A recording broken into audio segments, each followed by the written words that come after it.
Welcome back to another episode of Cult Horror Reviews. After reviewing the classic Night of the Living Dead, why not take a look at the sequel, Dawn of the Dead, the film which would mark the second installment in Romero's Living Dead franchise.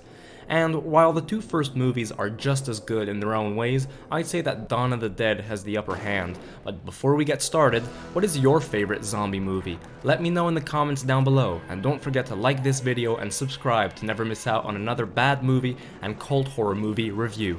I've seen Dawn 3 times. It's one of my favorite horror films ever. I've got a lot of good things to say about it.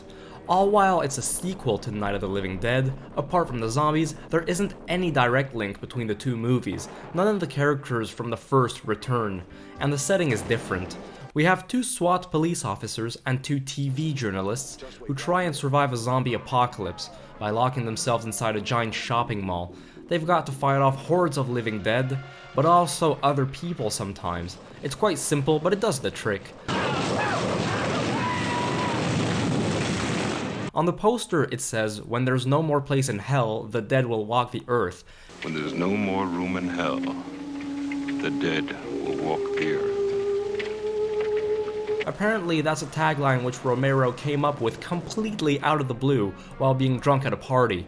Here, special effects makeup artist Tom Savini, who also had a small role at the end of the movie, didn't hesitate on ramping up the gore. It's much more violent and bloody than the previous one. The effects have a very distinct look to them.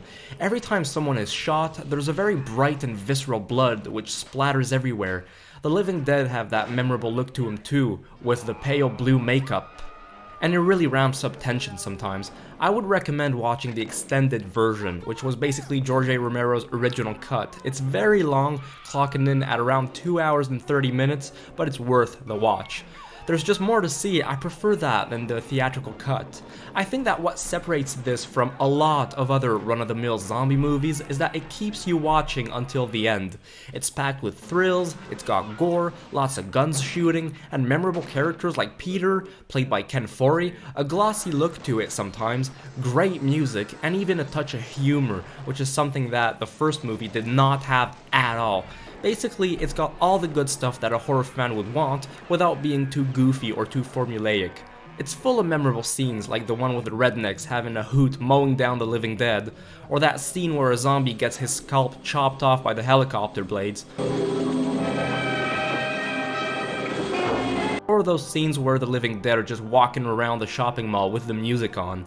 This will forever be one of the greatest cult horror movies ever, without a single doubt. I definitely recommend it. It's a must-see. I loved it.